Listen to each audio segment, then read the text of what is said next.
Hello friends, and welcome. Tonight we're travelling back to the very beginning of our story, the world of the first humans and life in the Stone Age. Together we'll explore how our ancestors survived, how they discovered fire, created art, and slowly built the path to civilization. If you enjoy relaxing history told as a bedtime story, make sure to subscribe so you don't miss the next journey into the past.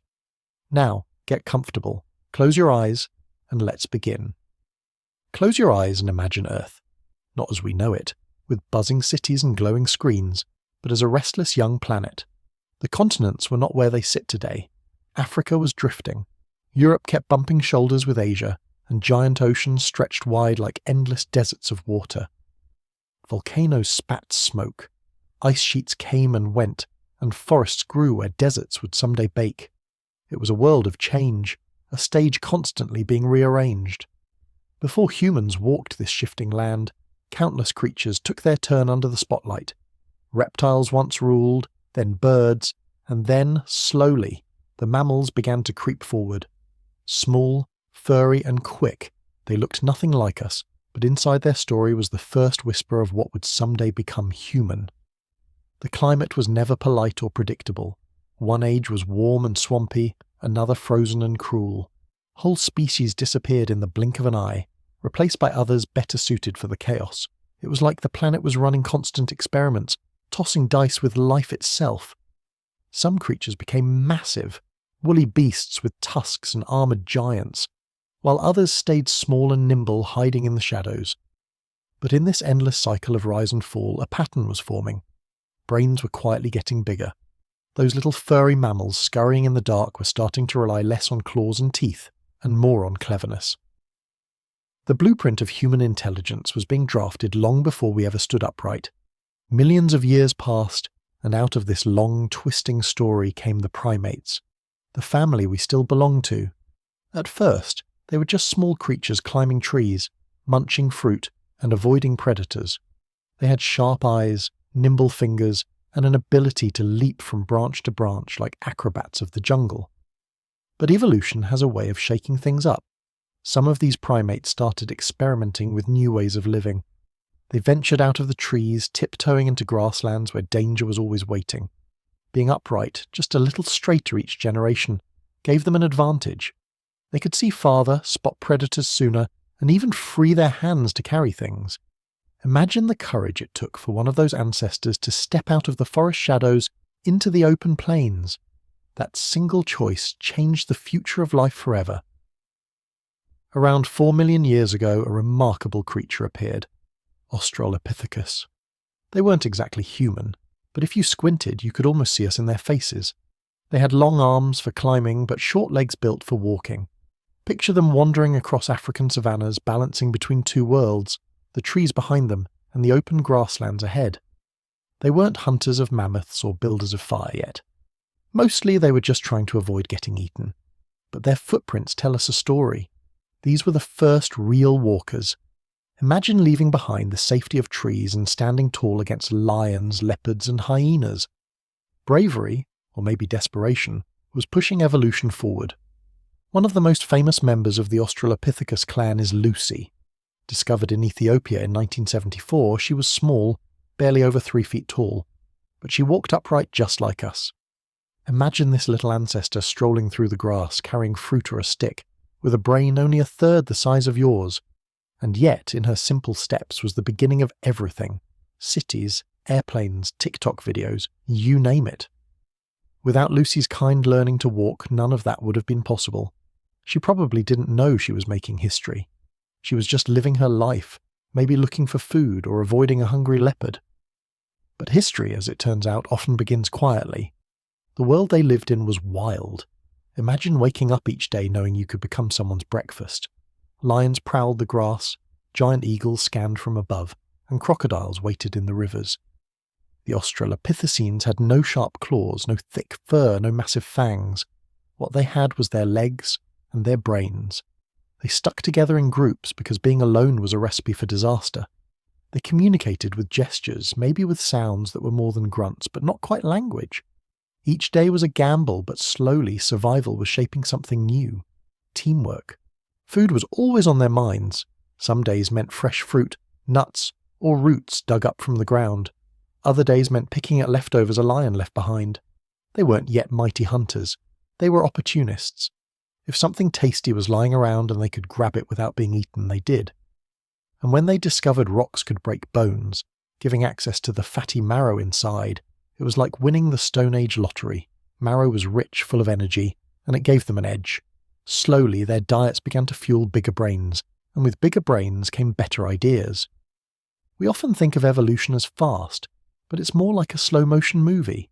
For millions of years, these upright walkers lived, struggled, and died without ever knowing where it was all headed. Yet step by step, generation after generation, they carved a path forward. Their children stood a little taller, saw a little farther, thought a little clearer. One day they were just apes with good posture. The next, well, give it a few 100,000 years, and they were on the road to being human.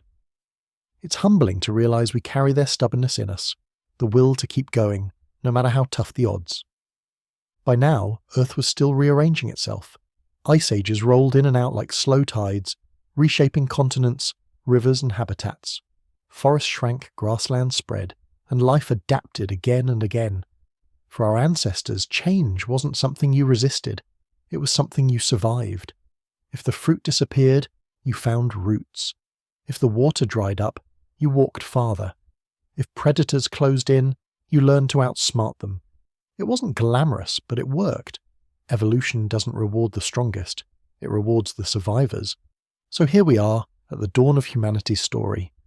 Not yet Homo sapiens, not yet firemakers or toolmasters, just small creatures learning to walk, testing the courage of open grasslands, holding on to each other in the face of danger.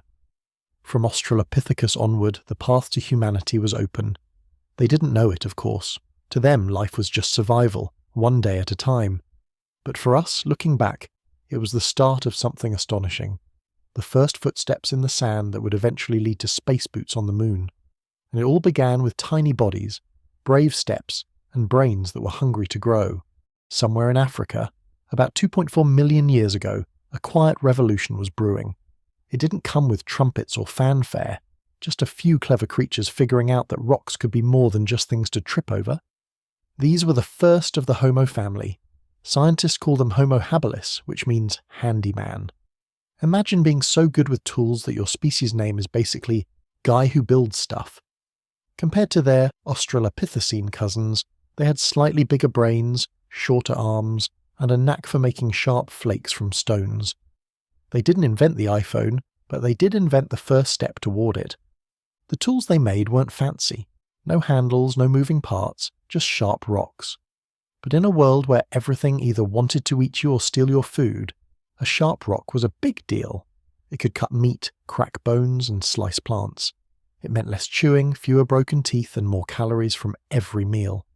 Imagine one of them holding a rock, tapping it with another until a sharp edge popped off, then showing it off like, "Hey, look what I made!" The others probably gathered around, impressed, and just like that, innovation was born. With better tools came better food, and better food meant bigger brains. It's a feedback loop evolution loves.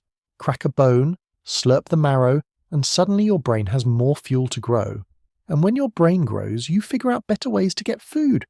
Homo habilis didn't just stumble into the future, they chipped it out of stone bite by bite.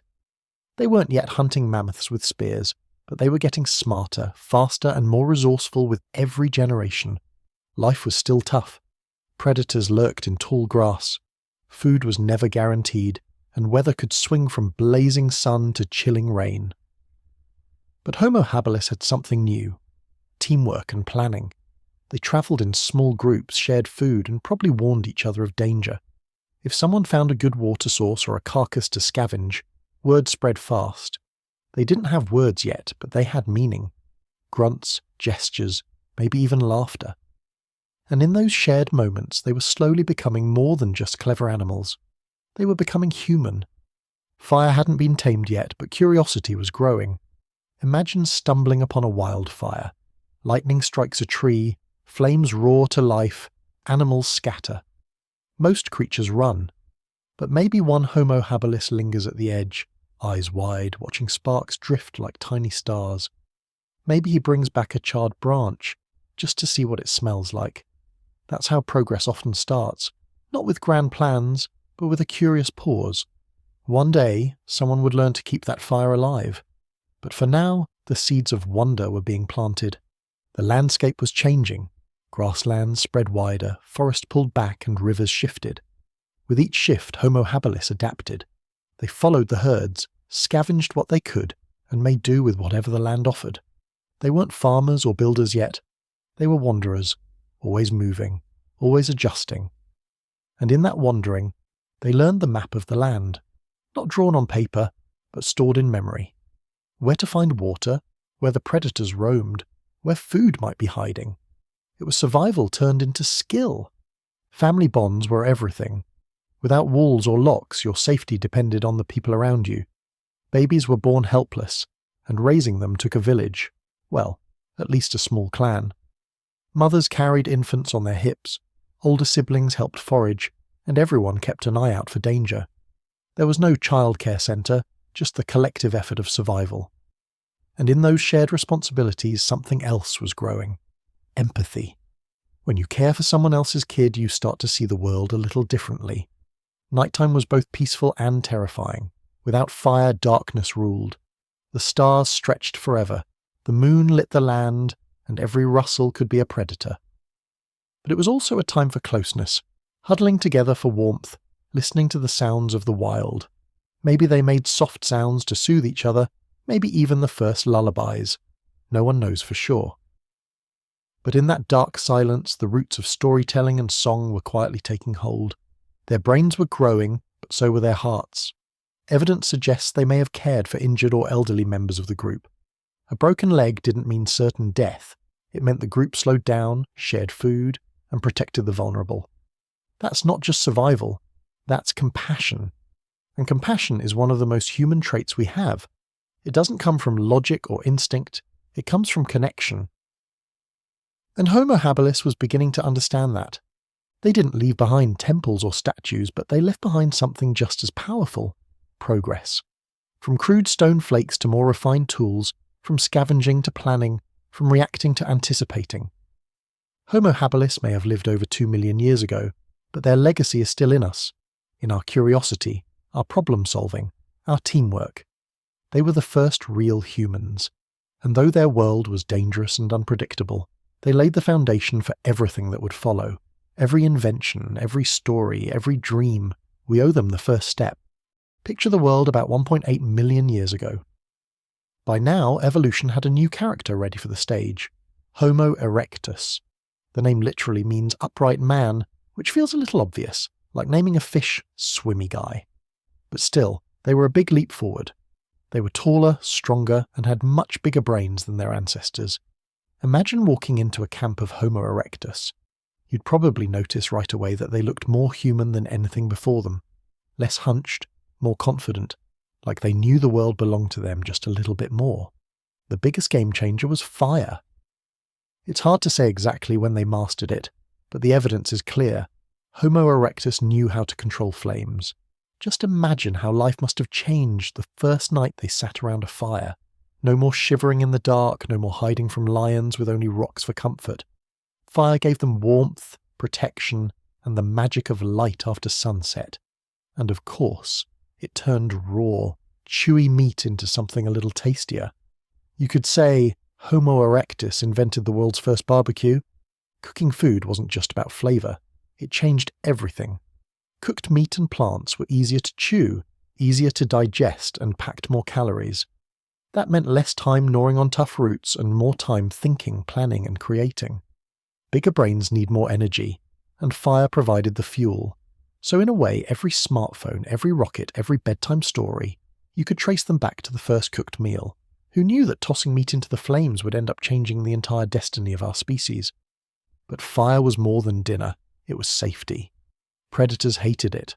Lions, hyenas, and saber-toothed cats would keep their distance, nervous about the flickering glow. For the first time, humans weren't at the very bottom of the food chain. They had a weapon unlike anything else in nature: controlled flame. It must have felt like holding a piece of the sun in their hands, and honestly, it probably looked pretty cool too. Fire also gave them time. Before, when the sun went down, the day was basically over. But now, nights stretched longer. Around the fire there was warmth, safety, and light to share stories, or at least grunts, gestures, and laughter. Maybe they mimicked animal hunts. Maybe they pointed at stars and wondered. Whatever it was, the fire gave them something priceless. Community. You can almost picture it. The first campfire conversations, sparking the beginning of culture. Homo erectus wasn't just clever with fire. They were wanderers too. They spread farther than any human before them, walking out of Africa into Asia and Europe. Imagine the courage it took to leave the familiar savannas behind and step into strange new lands. They crossed deserts, climbed mountains, and braved cold climates where snow fell thick and heavy.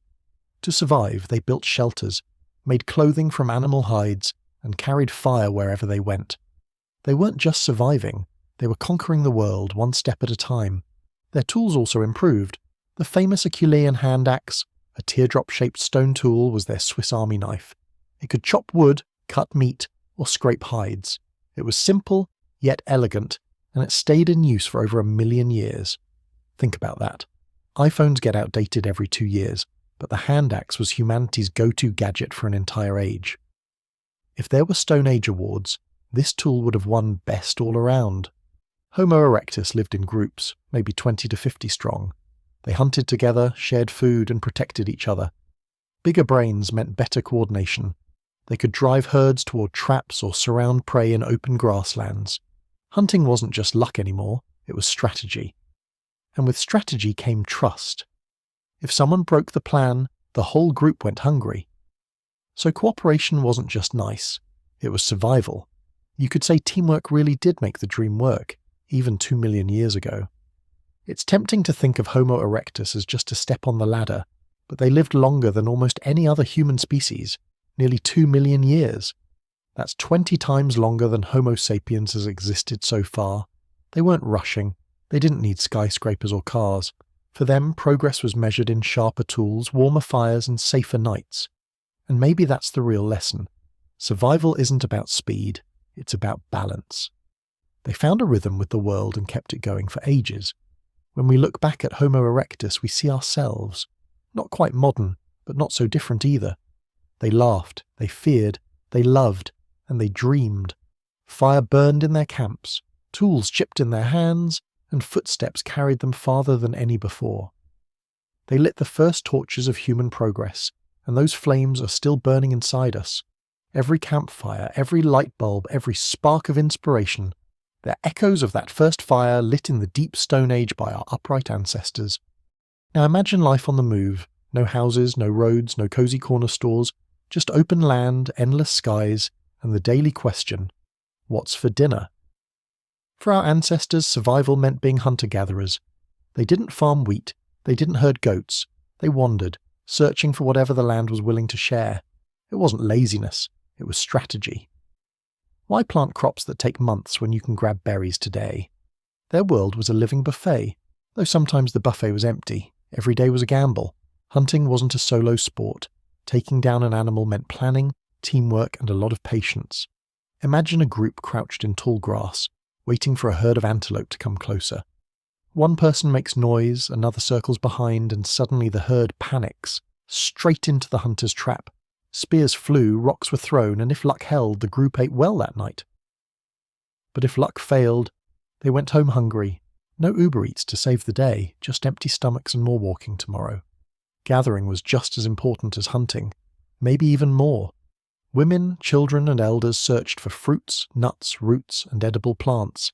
They knew which berries were safe and which ones could end your day in a very bad way. Some dug for tubers with sticks, others cracked nuts with stones. It was slow work, but reliable.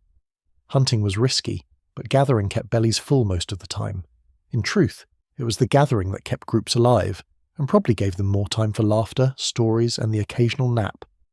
Life as a hunter-gatherer meant following the seasons. When fruits ripened in one place, the group moved there. When herds migrated, the people followed. Campsites were temporary, just a circle of stones for a fire, a few hide shelters, and scattered tools. Then, after weeks or months, the group packed up and moved on. Travel wasn't a hassle, it was life. Each step taught them new paths, new rivers, new landscapes.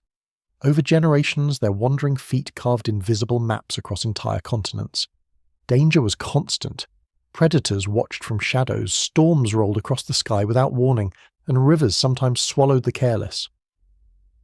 But living close to danger sharpened instincts. A snap of a twig meant freeze.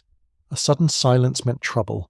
Even children learned to read the land like a book, and when they stuck together, they stood a chance. Alone, you were prey. Together, you were a pack, and packs survive.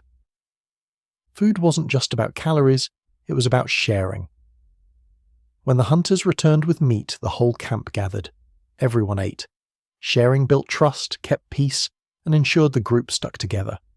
Imagine the smell of roasted meat drifting through camp, children giggling, adults swapping glances of relief. Those meals weren't just dinner, they were bonding rituals.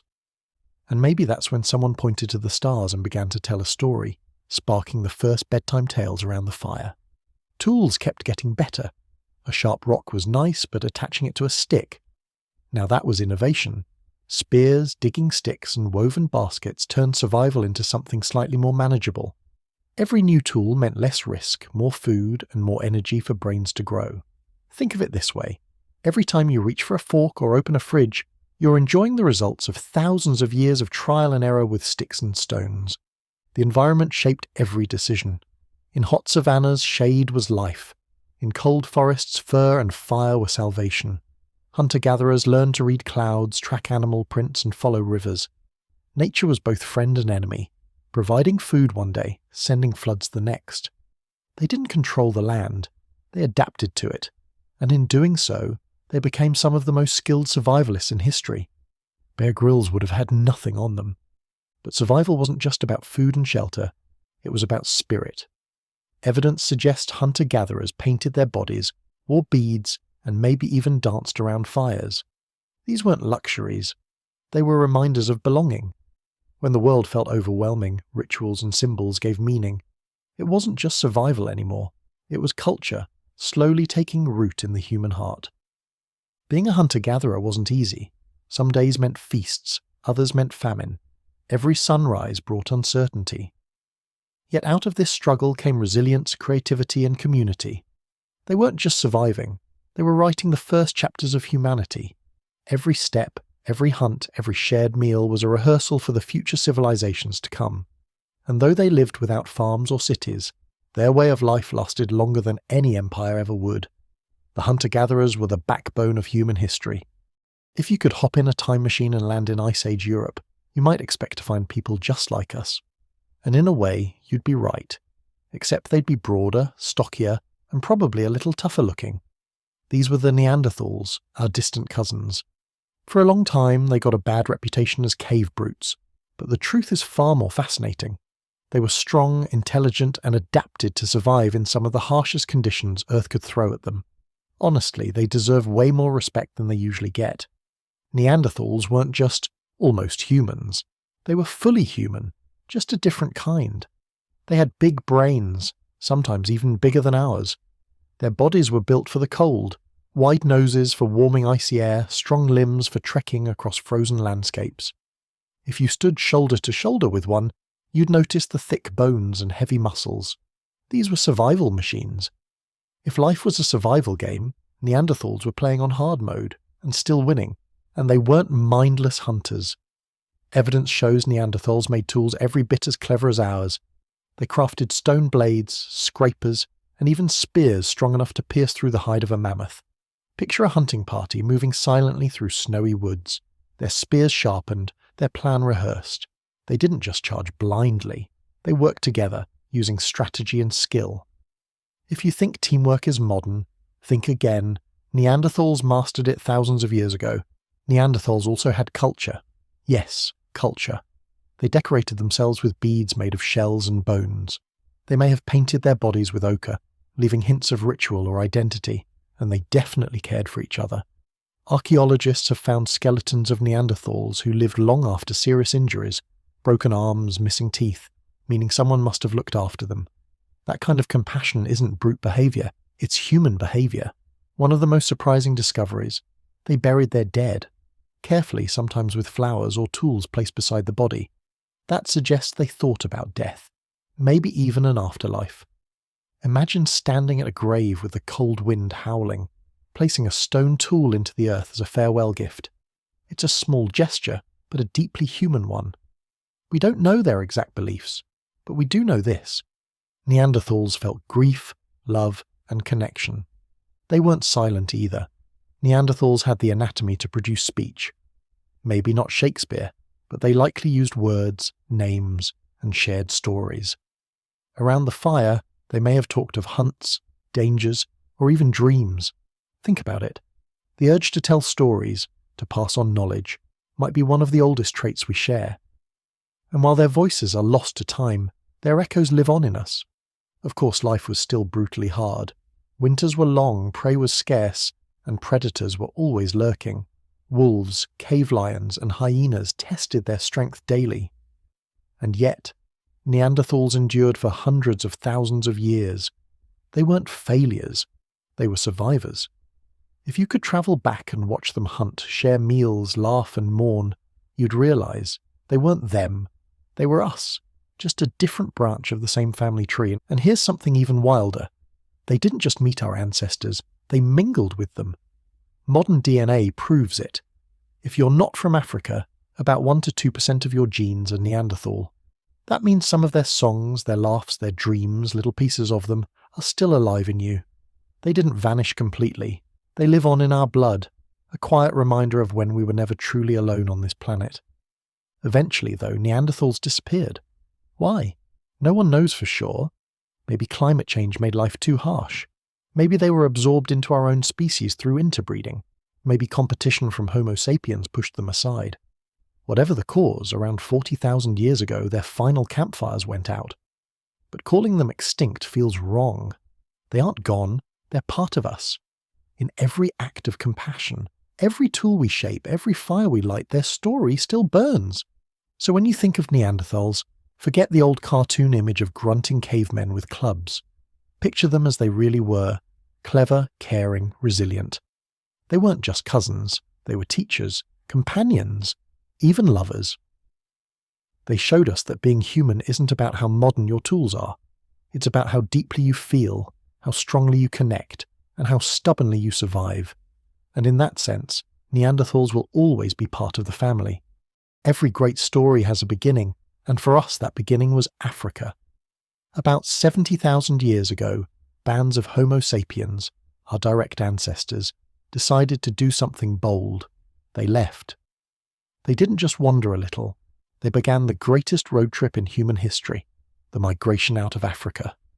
Imagine small groups standing at the edge of familiar grasslands, staring toward deserts, mountains, and seas they'd never seen before. Maybe they weren't thinking about destiny. Maybe they just wanted more food or fewer neighbours. But step by step they began to walk into the unknown. Crossing out of Africa wasn't easy. First came deserts, the Sahara, hot and unforgiving, stretching endlessly. No cars, no camels, just feet and persistence. Imagine trudging across sand dunes under a blazing sun, carrying only what you could hold, hoping the next oasis was real and not a mirage. It sounds impossible, but they made it. They followed rivers, tracked animals, and learned which plants could quench thirst. Every step was survival school, and somehow they kept walking. When the deserts ended, new challenges began. Mountains loomed, rugged, snow-capped and endless. The Himalayas, the Caucasus, the Alps. Barriers that looked unpassable. But humans are stubborn. They found passes, followed valleys, and hugged rivers.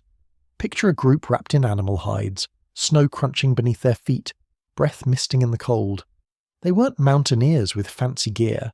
They were just families with grit, proving that curiosity and survival can push us higher than fear ever could. And then there were the seas. At some point, humans looked across open water and thought, yeah, let's go that way.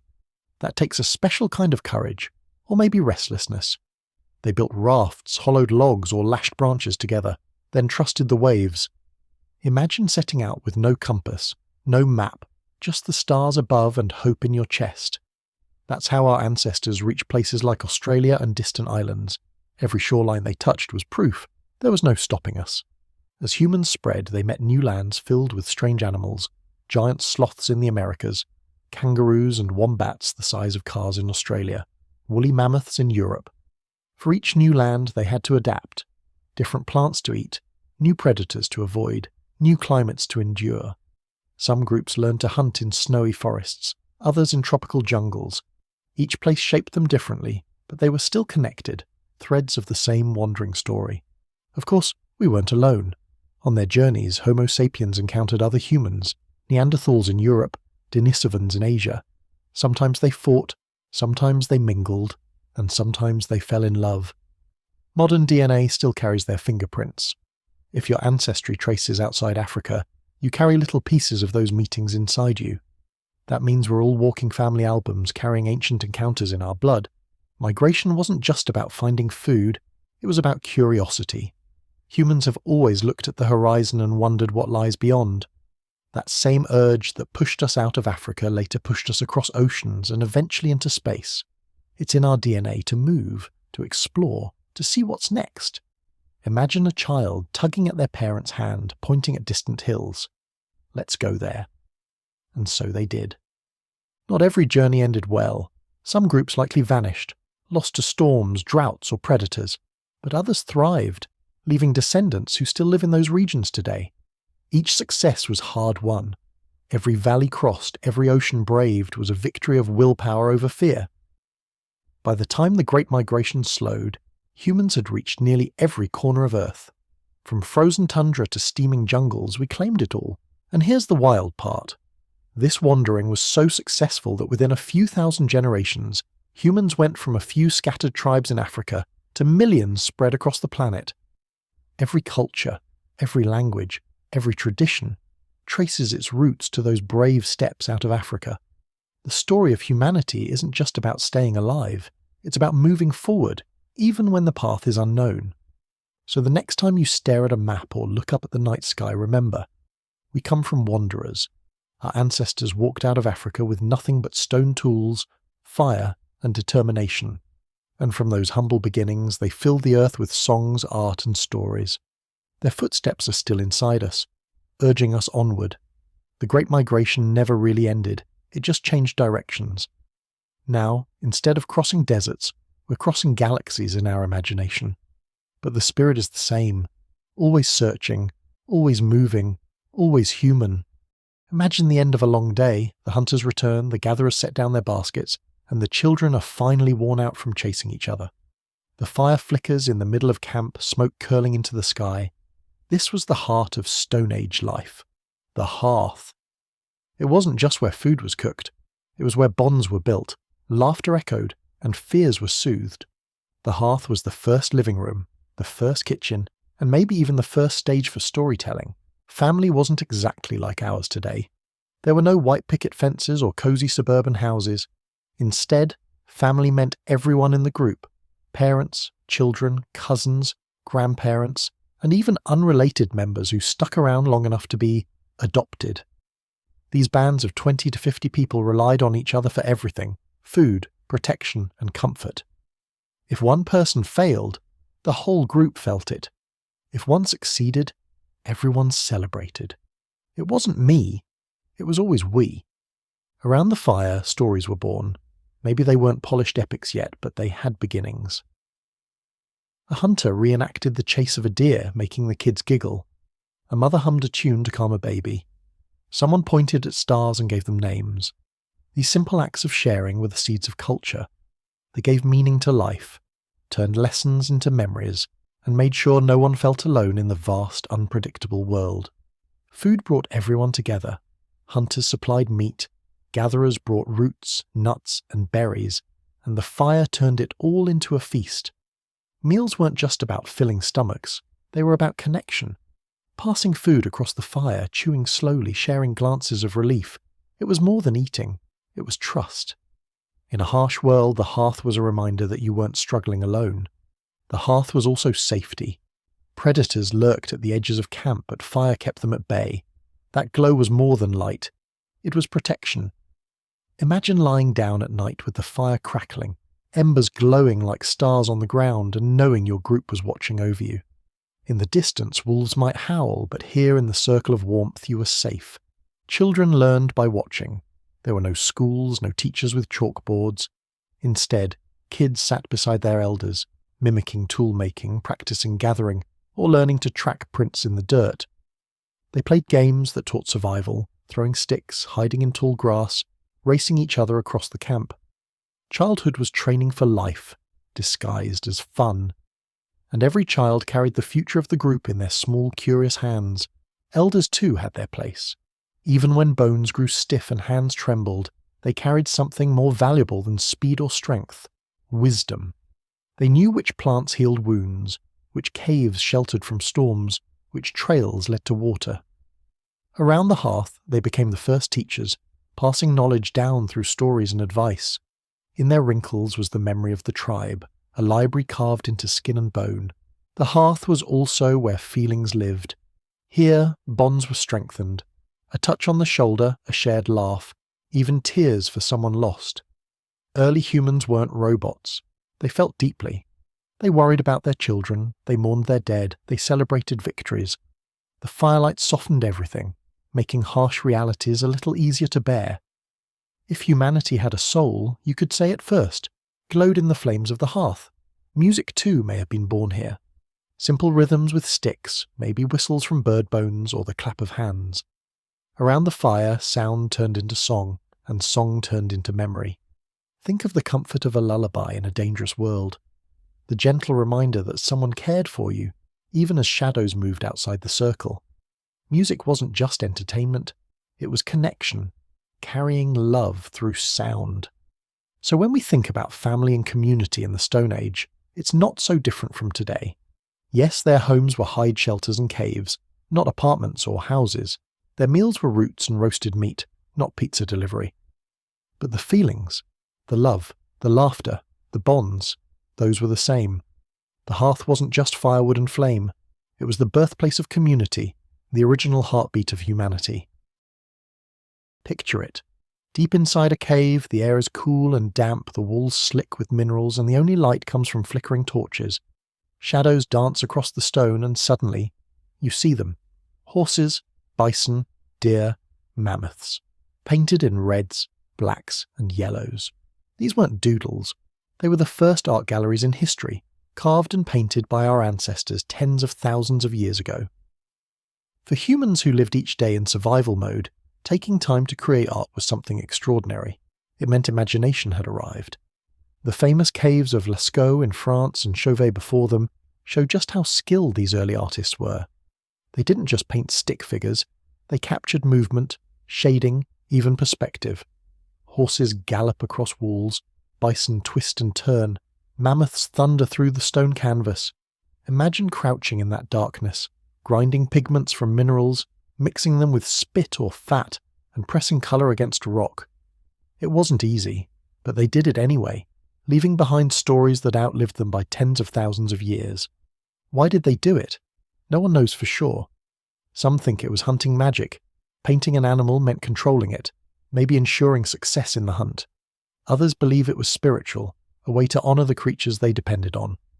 Or maybe, just maybe, it was pure expression, an early form of saying, I was here, and I saw this. Whatever the reason, the art tells us one thing for sure. These people weren't just surviving. They were thinking, dreaming, and creating. Symbols appear too. Dots, handprints, strange patterns. Some handprints were made by blowing pigment over a hand pressed to the wall, leaving behind a ghostly outline. Was it a signature? A mark of identity? A message to others? Whatever it was, those prints still reach across time. When you see one, you realise you're staring at the hand of someone who lived 30,000 years ago. It's not just history. It's a handshake across eternity. And it wasn't only caves. Some people carved symbols into bone, antler, or ivory. Small figurines appeared, like the Venus statues with exaggerated shapes. Fertility symbols, perhaps, or spiritual icons. Imagine someone shaping one of these tiny statues with a stone blade, focusing for hours, pouring belief into every curve. These weren't toys, they were ideas turned solid. They proved that humans weren't just reacting to the world, they were shaping meaning from it. Music too left its traces. Bone flutes carved from bird bones, producing eerie, beautiful sounds. Picture sitting in a dark cave, torchlight flickering, and someone raising a flute to their lips. The first note echoes off stone, soft but powerful. It might have sounded like magic. Music filled the air, turning caves into cathedrals. It wasn't just sound, it was connection, binding people together through rhythm and melody. These acts of creativity weren't just hobbies, they were practice for something bigger, imagination. To paint an animal on a wall, you had to picture it in your mind first. To carve a figurine, you had to see it before it existed. That ability to imagine, to dream, was the secret weapon of our species. It let us invent tools, plan hunts, and someday build civilizations. Art wasn't just pretty pictures, it was training for the future. But art was also comfort. Life was hard, brutal, and often short. Sitting by a fire, painting an animal, or listening to music wasn't survival in the strictest sense, but it gave life meaning. It gave people joy, purpose, and maybe even hope. In a world where danger lurked everywhere, art was proof that humanity could rise above fear, even for a moment, and create beauty in the dark. And what's remarkable is how far it spread. From France to Indonesia, from Spain to South Africa, wherever humans went, art followed. It wasn't one tribe or one culture, it was universal. That means creativity wasn't an accident, it was human. Whether with paint, carvings, or song, people everywhere needed to express themselves. It was as necessary as food, fire, and family. So when you think of the Stone Age, don't just picture hunters with spears. Picture artists in caves, musicians carving flutes, storytellers acting out hunts by firelight. They were creating something that still moves us today, imagination made visible. Those cave walls weren't just stone, they were the first pages of human history, and in their shadows humanity learned to dream. If you had to survive in the Stone Age, what would you want most?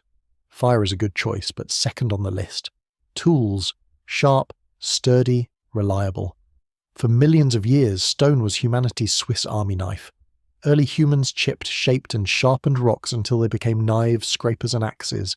These weren't just gadgets, they were lifelines. Without them, there would be no shelters, no clothes, no roasted dinners. The Stone Age got its name for a reason. Stone was survival. The oldest stone tools, simple flakes chipped off larger rocks, were made over 2.5 million years ago. Not exactly glamorous, but sharp enough to cut meat or scrape hides. Imagine being the first person to notice, hey, this broken rock is kind of pointy. That tiny discovery kicked off the longest technology era in history. The tools may look simple to us, but back then they were revolutionary. Then came the hand axe, the super tool of the Stone Age. Teardrop-shaped, carefully chipped on both sides, it could chop wood, cut meat, crack bones, and scrape hides. Archaeologists find them everywhere, from Africa to Europe to Asia, like breadcrumbs of humanity's journey. Think of it as the iPhone of the prehistoric world. Everyone wanted one, everyone used one, and it stayed popular for over 1 million years. Honestly, it was the most successful product launch in history, but humans are never satisfied. Eventually sharper tools came along, blades, scrapers, chisels. Stone was chipped with precision, turning flint into razor edges. Bone and antler were added too, making points and hooks. Suddenly the world wasn't just something to endure, it was something to shape. With tools, early humans built shelters, carved ornaments, and even made sewing needles. A good tool didn't just mean survival, it meant comfort. And then came a game changer, the spear. Attaching a stone tip to a wooden shaft transformed hunting. No more wrestling animals up close. Now, prey could be struck from a distance. Imagine the excitement of the first successful throw, the group cheering, dinner secured, danger reduced. With spears, humans flipped the script, from being prey to becoming top predators. Lions had claws, eagles had talons, but humans had spears and teamwork. Over time, hunting tools got even more advanced. The atlatl, a spear thrower, acted like an extension of the arm, launching projectiles with deadly force. Later, bows and arrows appeared, silent and swift. Every invention tilted the odds in humanity's favour. With stone, wood, and sinew, humans reshaped the balance of power. Predators still prowled, but now the hunters weren't always four-legged. Tools weren't only for hunting, they built lives. Stones cut hides for clothing, dug soil for roots, and shaped wood into shelters. Imagine a rainy night on the savannah, a group huddled under a hide tent, staying dry because someone had the right tool to cut and stitch. These simple objects, sharp edges, pointed tips, meant humans could live not just in one place, but everywhere. Tools made us adaptable. Toolmaking also sparked teaching. Children watched adults chip stones, practiced with scraps, and learned patience. Every flake had to be struck at the right angle, every edge shaped with care. It wasn't easy, it was an art. And through this art, knowledge passed from one generation to the next. Tools were more than objects. They were lessons in persistence, skill, and imagination. What's amazing is how long stone tools lasted. Bronze, iron, and steel would come much later, but stone carried humanity for millions of years. Hand axes, scrapers, and spear points were as important then as electricity is today. Tools gave humans control over their world. They transformed us from creatures reacting to nature into architects shaping it. So when you hold a modern tool, a phone, a pen, a hammer, remember that it all began with a chipped rock. Those early tools were more than survival gear. They were the foundation of human progress.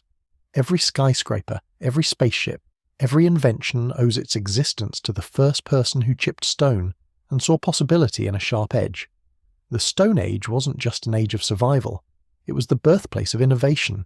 Imagine waking up to a world where winter never really ends. The Ice Age wasn't just a chilly season. It was an era where massive glaciers swallowed continents stretching for miles and miles. Temperatures plummeted, food grew scarce, and survival became a full-time job. Early humans didn't have puffy jackets or heated cabins. They had fire, furs, and determination. Life in the Ice Age was like camping in Siberia, forever. The animals were just as extreme as the weather.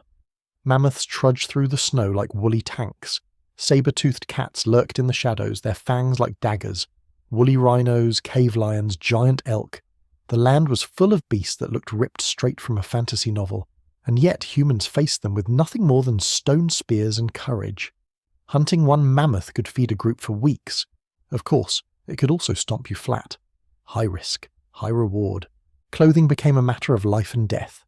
Skins and furs were carefully stitched with bone needles, wrapped tightly around bodies to keep out the cold. Boots were stuffed with grasses for insulation. Hoods covered heads and gloves shielded fingers. Fashion wasn't about looking good. It was about staying alive. And honestly, a fur-lined mammoth hide cloak sounds pretty cozy, doesn't it? Shelter mattered too. Caves were the ultimate real estate, offering protection from snow and predators. But when caves weren't available, humans built homes from what they had. Mammoth bones, tusks, and hides stretched over wooden frames. Imagine walking into a hut made of giant bones. Fire flickering inside, smoke curling through a hole in the roof. Strange, yes, but warm, and that's what mattered most. Food was always on their minds. Hunting big game was dangerous but rewarding. Reindeer, bison, and mammoths provided meat, fat, hides, and bones. Nothing went to waste. Bones became tools, sinew became thread, hides became clothing, and meat kept the fire burning inside their bellies. When hunting failed, gathering and fishing filled the gaps. It was a constant balancing act between feast and famine. Travel was brutal. Glaciers shifted, rivers froze, and blizzards came without warning. Groups had to move often, following herds or escaping the coldest regions. Imagine trudging through waist-deep snow with no roads, no sleds, just aching legs and determination. Children bundled on backs, elders pulled along. It wasn't glamorous, but migration was survival. And step by step, humans learned to endure the harshest climates Earth had ever thrown at them. Even in the cold, humans found time for art and ritual. In caves across Ice Age Europe, paintings of mammoths, bison, and deer covered walls. Some even carved tiny figurines, like the famous Venus statues. These weren't distractions, they were reminders of meaning in a dangerous world. Painting a mammoth wasn't just decoration. It might have been a prayer, a wish, or a way to honour the hunt. In the silence of the ice, art became warmth for the soul.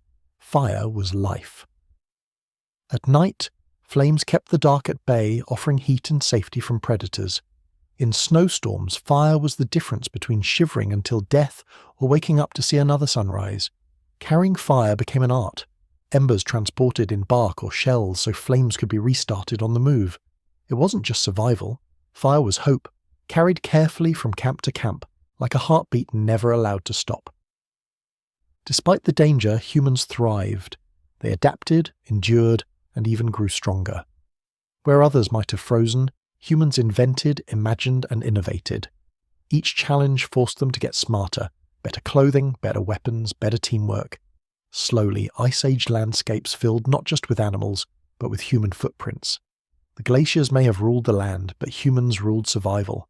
And when the Ice Age finally began to melt, it wasn't the end, it was a new beginning. Forests spread, rivers swelled, and animals changed. But the lessons learned in the cold stayed with us forever.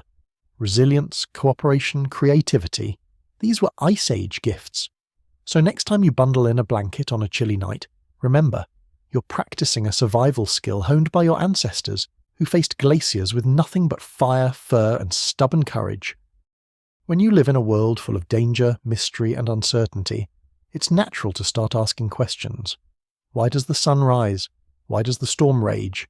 Why do people die? Our Stone Age ancestors didn't have science textbooks, but they did have wonder. Out of that wonder grew rituals, symbols, and beliefs. They may not have had temples yet, but they had something just as powerful: imagination that reached beyond survival. Burials tell us a lot. Archaeologists have found graves from tens of thousands of years ago where bodies were carefully placed, sometimes sprinkled with red ochre, sometimes buried with tools, beads, or flowers. That wasn't just disposal, it was ritual. It suggests they believed in something beyond death, or at least wanted to honour the life that had passed. Imagine standing in silence, placing a carved bead beside a loved one, whispering goodbye into the earth.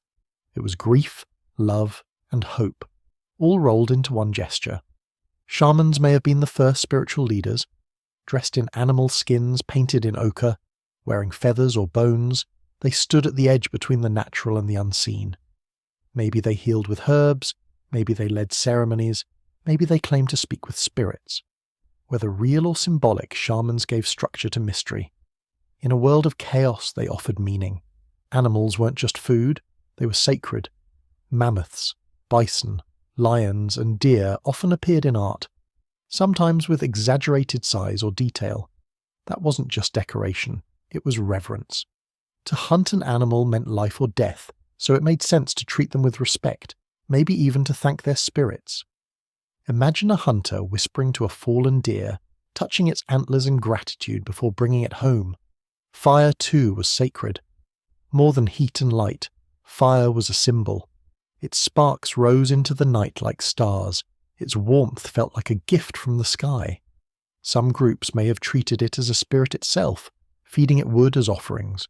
Gathered around flames, they didn't just warm their hands, they warmed their souls. Rituals often left marks. Painted caves, carved figurines, and strange symbols scratched into stone suggest a world full of meaning. Dots, spirals, animal-human hybrids. Were they prayers, warnings, or visions? Some researchers think they came from trance states, maybe after music, dancing, or even natural hallucinogens. Whatever the cause, these symbols were humanity's first steps into myth and religion. The night sky was another mystery.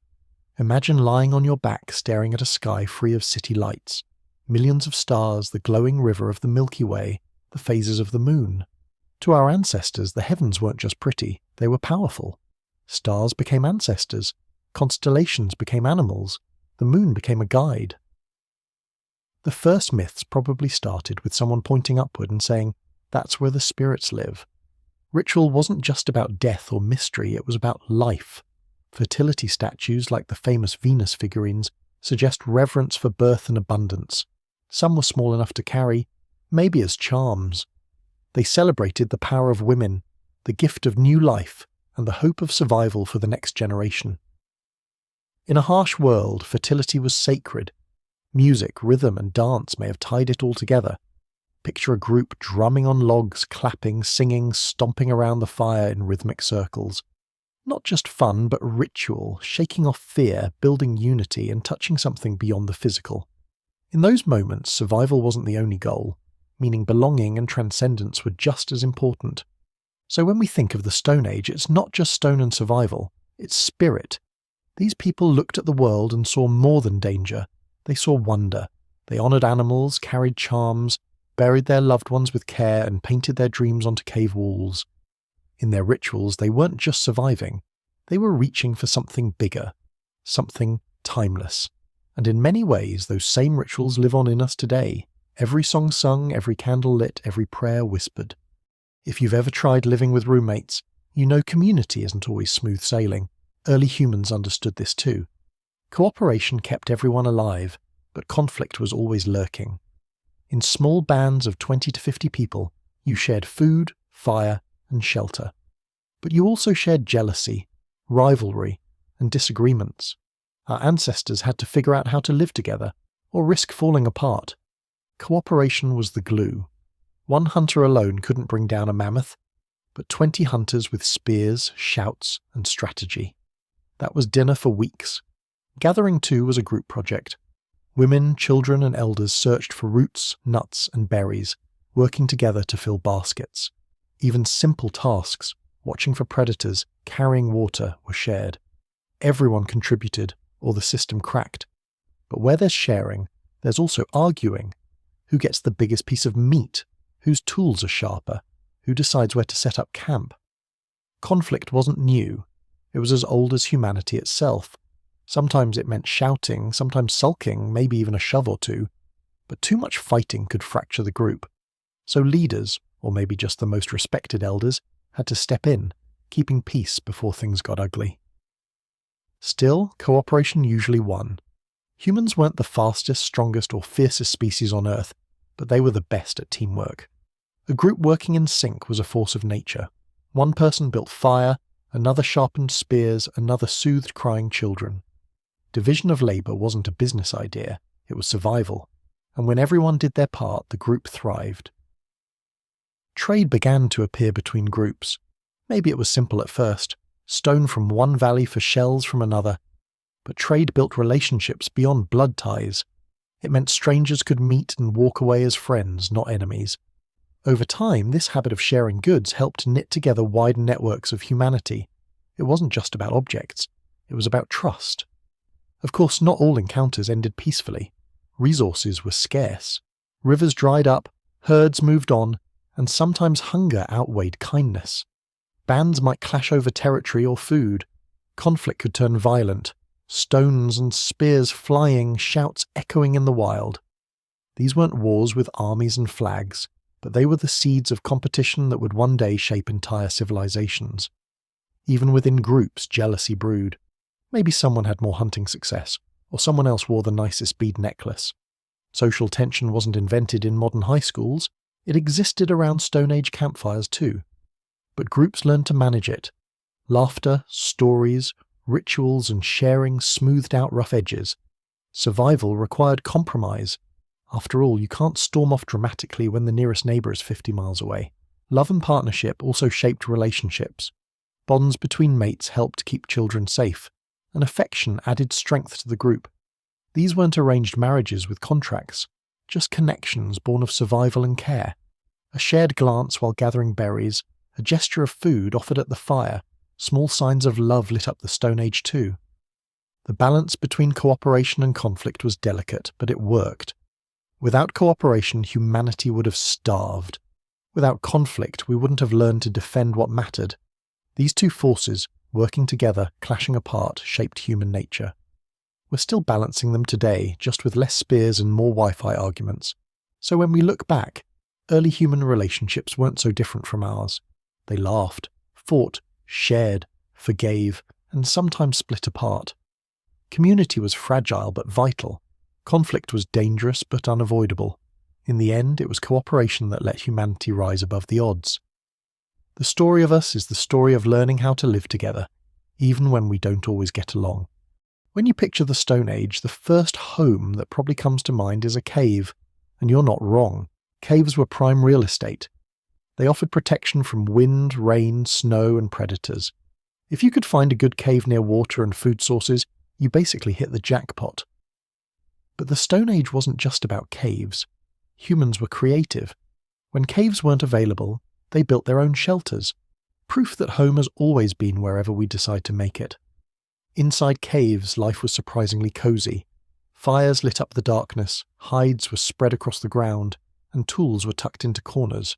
Shadows flickered on walls covered in art, turning living spaces into galleries. Children played near the fire while adults worked on tools. Caves weren't just shelters. They were gathering places, classrooms, and sanctuaries. Sure, they smelled of smoke and damp earth. But to our ancestors, they were home. But caves weren't everywhere. Out on open plains or frozen tundra, people had to get creative. They built huts with wood, bones, and hides.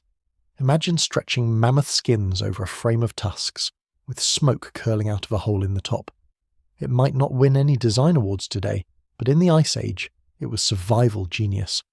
Warm, sturdy, and portable. It was the Stone Age version of do-it-yourself housing. On grasslands, shelters were lighter. Branches, grasses, and reeds were tied together to make huts or windbreaks. Some were temporary, lasting only a few nights, while others stood for weeks or months. These structures taught humans an important lesson. You don't need stone walls to make a home. You just need creativity and teamwork. Seasonal camps became part of life. Groups returned to the same rivers, valleys, and caves year after year, setting up shelters when food was plentiful. Over time, these seasonal spots became familiar, even cherished. Imagine children recognizing a riverbank campsite, running ahead shouting, "We stayed here last summer." In these moments, home wasn't just shelter, it was memory. Homes weren't just physical, they were emotional. A cave wasn't just rock, a tent wasn't just hides.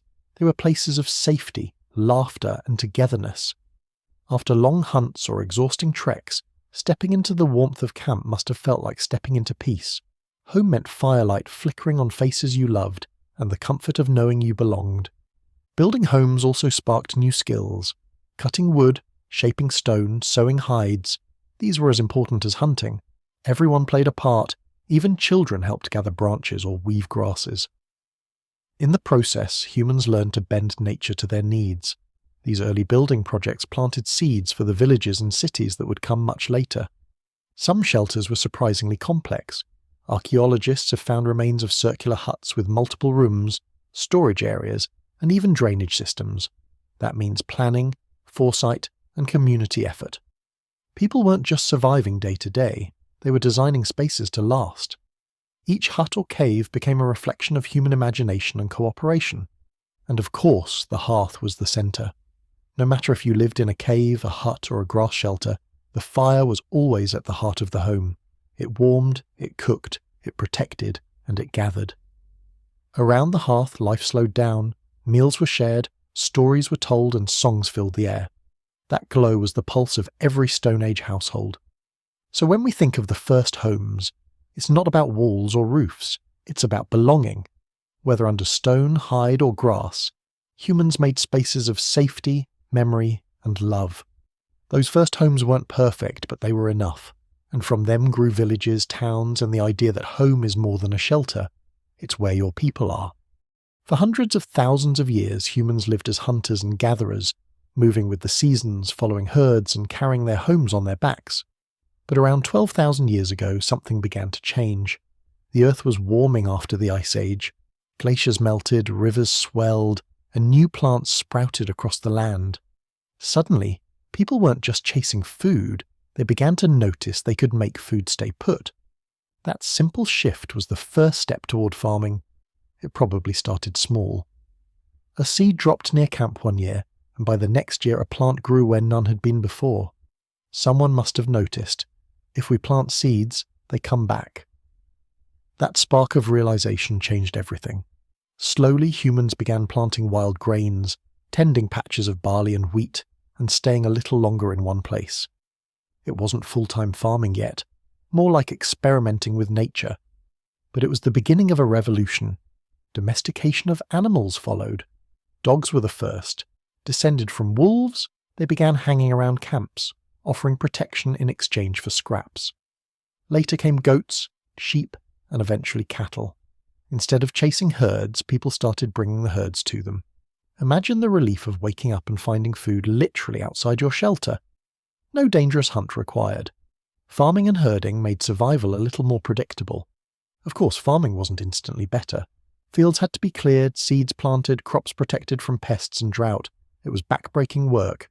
Some hunters probably rolled their eyes, thinking, why dig in the dirt when we can just chase deer? But as the climate kept warming and herds moved farther away, farming became more appealing. Food security meant fewer empty stomachs, and more time to dream, build, and plan. Settlements began to appear. Instead of temporary camps, people built sturdier homes from mud, wood, and stone. Villages sprouted near rivers and fertile valleys. Imagine the shift, from waking up every few weeks to move camp, to waking up in the same place year after year. Children grew up where their parents had, and grandparents could sit by the same hearth for decades. Home was no longer temporary, it was permanent. Farming also changed relationships. With land and animals to protect, people had to cooperate in new ways. Sharing water, defending fields, organising labour, all required planning and leadership. Conflict rose too. Land meant power, and power meant disputes. The seeds of future politics, wars and kingdoms were planted right alongside the first crops. But farming gave humans something they'd never had before: surplus. More food than a group could eat at once. Extra food meant safety during lean times, and it also meant freedom. Some people could spend less time hunting or planting and more time making tools, weaving baskets, or even shaping art. Specialization was born. With it came innovation, and eventually, civilization. The change didn't happen everywhere at once. Some groups stuck to hunting and gathering for thousands more years, living rich lives without crops. Others blended both worlds, hunting some days, farming others. But slowly villages spread, and farming grew. By 10,000 years ago, the Neolithic revolution was underway. The Stone Age was ending, and the age of farming was beginning. Of course, farming brought problems too. Crowded villages meant disease spread more easily, stored food attracted pests, hard labour bent backs and wore down joints. Life didn't magically get easier, it just got different. But despite the hardships, farming stuck. Humans had tasted stability, and there was no going back. So as the old Stone Age ended, humanity stood on the edge of something new. Caves and camps gave way to villages. Hunting gave way to herding. For the first time, humans began shaping the land itself.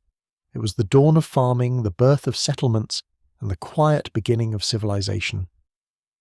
From seeds in the soil grew the future, one harvest at a time.